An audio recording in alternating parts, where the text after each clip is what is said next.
guys, and welcome back to the channel. Today we're in Savannah. It's one of the oldest cities in Georgia. It was founded in 1733 by General James Oglethorpe, and we are on our way to Bonaventure Cemetery to check out some graveyard art. But this is a little bit of the non-touristy section 2.1 miles. Turn right on Skidaway Road of Savannah. This is Bonaventure Road, and we are on our way to the cemetery. Like we mentioned, we are less than a mile away.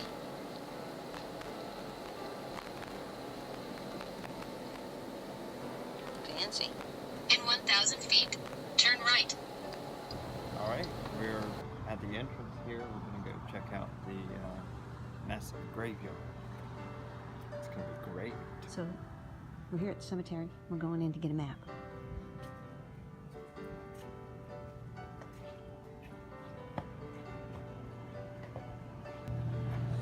So, we're outside of the bathrooms. There's outdoor bathrooms. We have ourselves a map. That'll show us around the cemetery. And this brochure that lists all the notable graves. It's got a map in there too. Okay. So we're inside the cemetery, and it is huge. We've parked, and we're going to go down Mulroney Way, I guess you'd say it, or Evergreen Circle, Section H, which is where the Mercer graves are. And we're going to look for some of the more interesting stones. The cemetery was founded in the 1840s, and it used to be part of a plantation. Several hundred acres. Now these, I just wanted to show you, they have stones in them.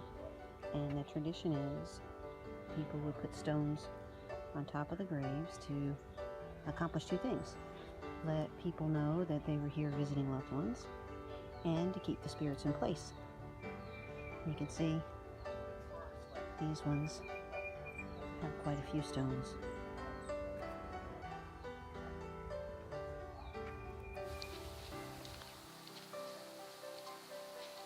You can see there are stones everywhere. I don't know how well you can see it, but the cemetery sits on the Wilmington River. Down there, there's actually looks like an overlook.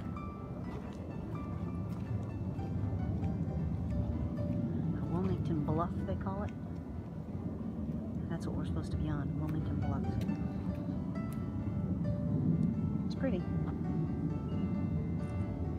Now, the cemetery is also supposed to be known for its wildlife. They say they get a lot of butterflies, and you can see some. There's one. There was another one, but he took off. Oh. I don't know if you can see that, but there are fiddler crabs in the trees. He's way up there.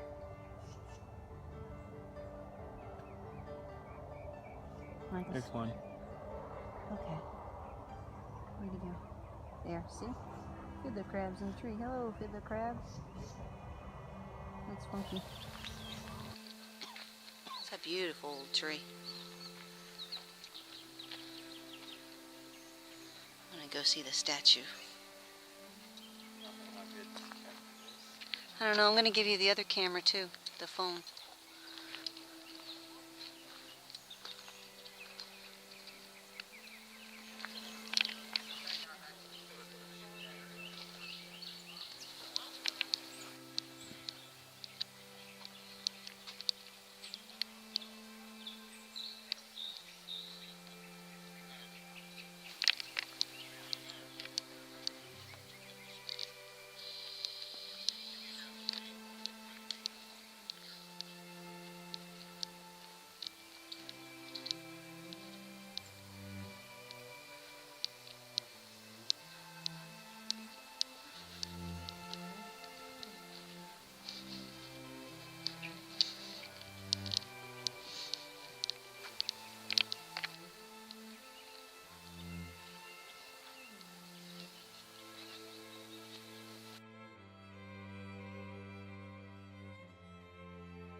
So we just visited the grave of Conrad Aiken, famous poet. They were given a tour, so we didn't want to get in their way. There's a lot of tours going on. This is an interesting mausoleum. John Mogden. You know what that looks like? What? That looks like a bomb shelter bunker. That's exactly what I was thinking. Either a bomb shelter or they were trying to be all Aztec-y. We're coming up on the grave of Johnny Mercer, famous American singer and songwriter. They have some of his songs and things associated with the Broadway plays he was connected to on that stone.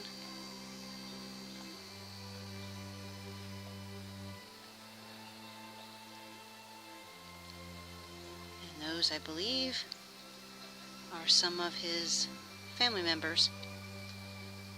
Now, this cemetery was founded in the 1800s, well, 1840s, and they put it on plantation grounds. At one point it was called Evergreen Cemetery. It was a private cemetery, and once the plantation was bought over by the city, or purchased by the city in 1907, thereabout, they made it into a very large cemetery, and they just kept the Bonaventure name, which means good fortune in Italian. And you can see this is in the cemetery. It is supposed to be Rumsley triplex pumps that were installed in 1905. You can see that.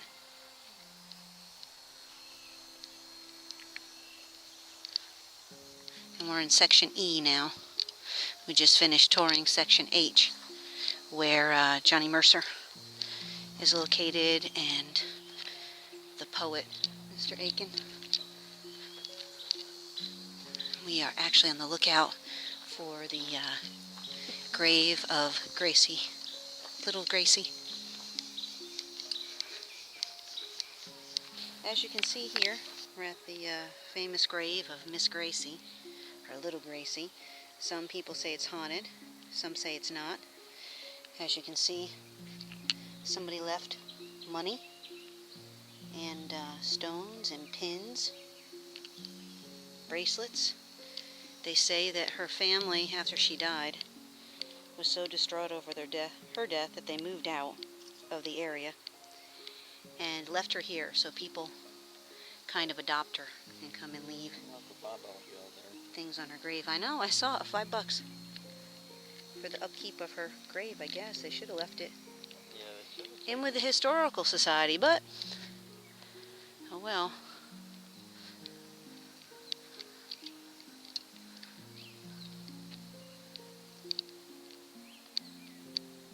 This is section E. I'll tell him. Give it $5. Jackson E. Cope.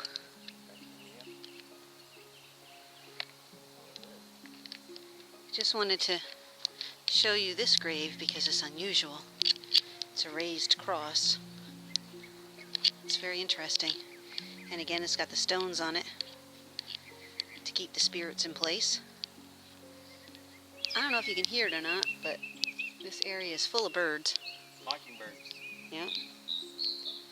There's some old metalwork. I love the old metalwork.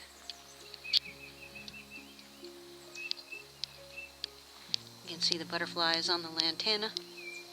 It's a very beautiful, peaceful place.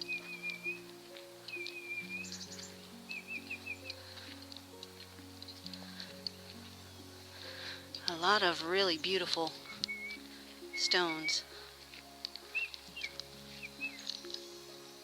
Sculptures. Yes, it's a gorgeous Celtic cross. And they have all the Celtic markings on the stones.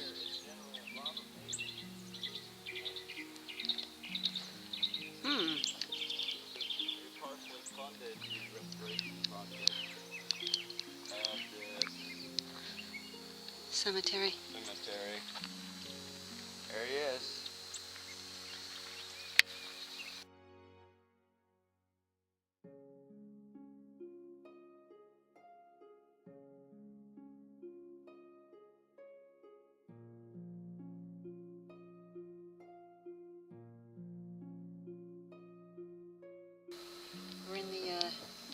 sections. Or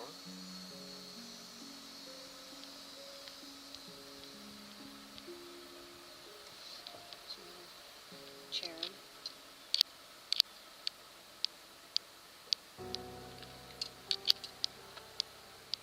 Now, like we mentioned before, this cemetery is several hundred acres, and it's divided up into sections.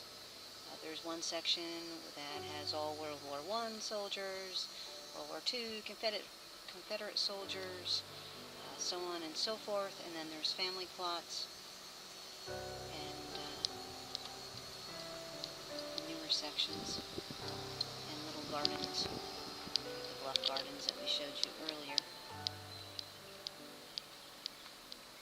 Let's see over here. Just goes on for there's miles. one that's called Jolly Goodman. Jolly Goodman. Funny. And these are all live oak that you see. Good sun. Mm-hmm. Oh yeah. With the long beard moss. They're air plants. Spanish moss. Spanish moss, yep. Dwarf pine.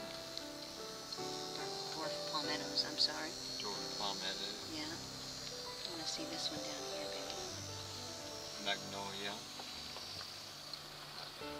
Lantana, we've seen.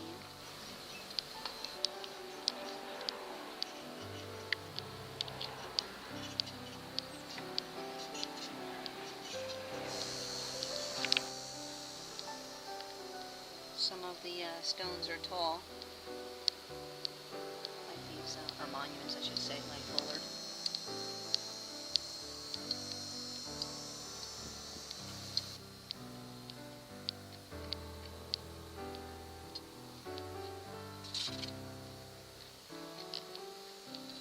Walker.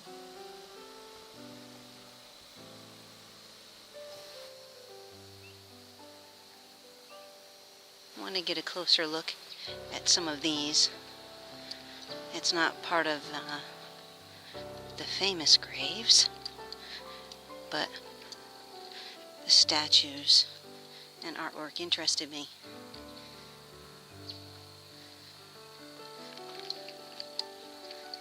This little girl was only 3 years old.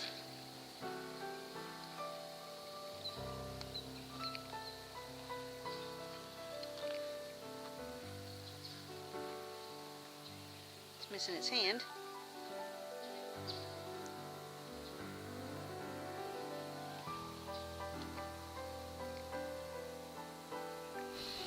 There's the church that's on the grounds. At least we think it's a church.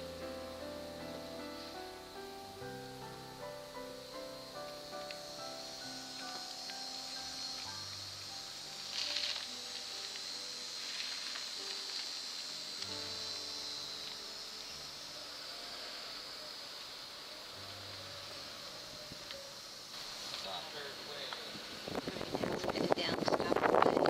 We're trying to make our way to one of the group burials, the Order of Railroad Conductors.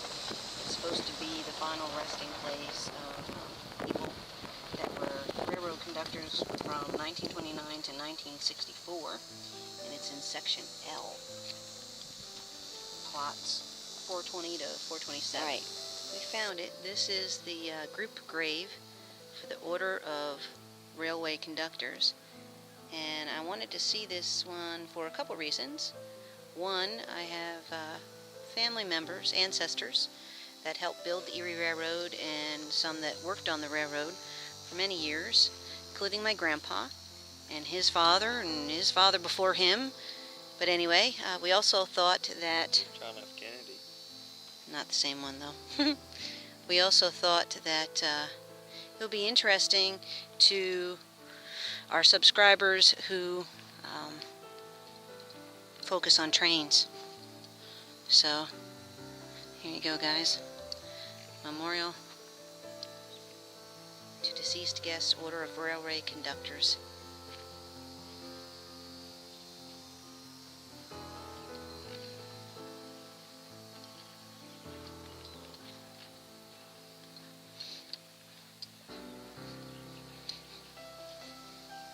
As far as I know, nobody I'm related to is in here, but it's possible.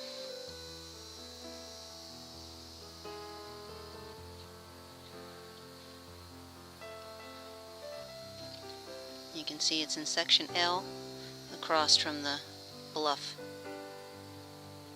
These conductors died in the 30s. Most of them are 1930 to 1939. Now, there's a few that's like 1940s, but majority of them is the 30s. And I think that one's 1960s. Yeah, I think this is the last one to be put in there. It's in the 60s. We have here the American Legion Field. Veterans of World Wars, section O plots.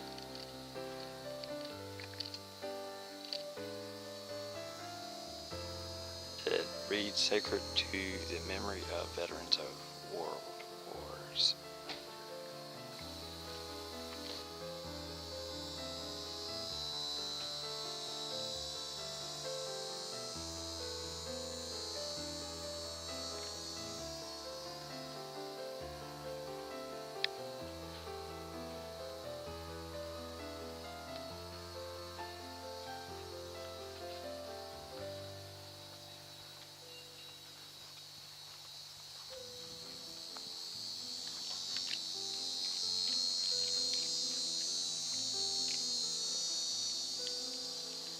This area is dedicated to those who served in World War I, World War II, and several other different wars.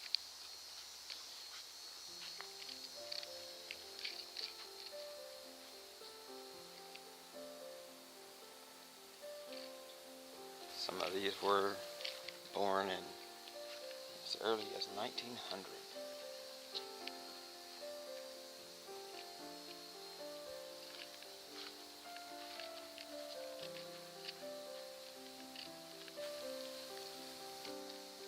That one is 1891. Died in 1970.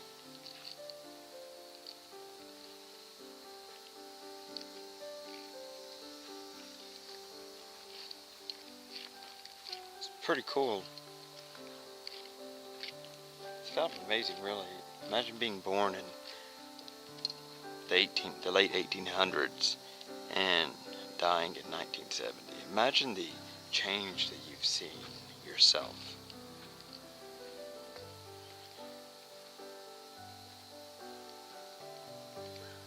The change in the world.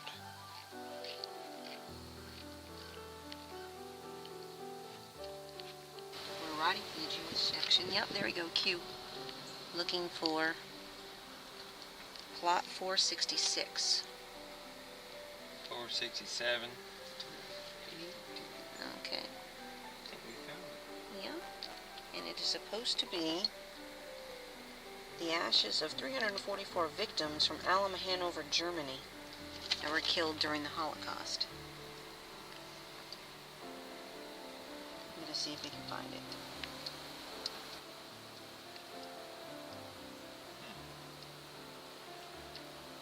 How crowded this section is. They're literally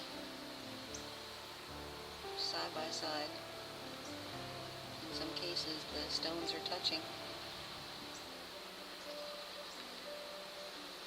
This is still the Jewish section, section Q. Okay, so here we are at the Holocaust Memorial.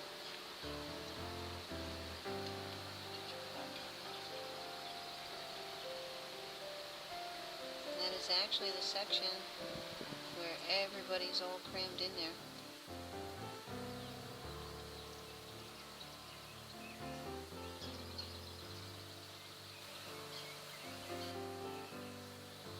They say that, again, 344 people are in that memorial section. It's very small for that amount of people. Yeah, it is.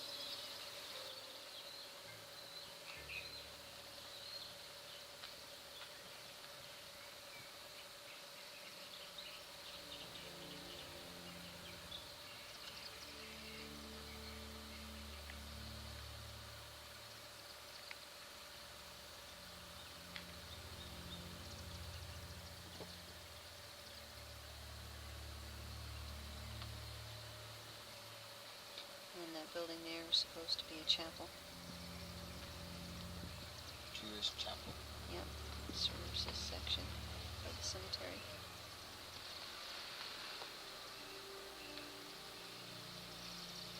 And in case anybody's wondering, that is plot 466. In case you ever come here and want to go to that one yourself. Okay, so we hit all of the main sections of the cemetery and visited the historic graves and took some pictures of the more unusual stones. And now we're going to head on out, possibly to Richmond Hill, the Richmond Hill area, and grab some lunch. This is what the entrance/exit looks like.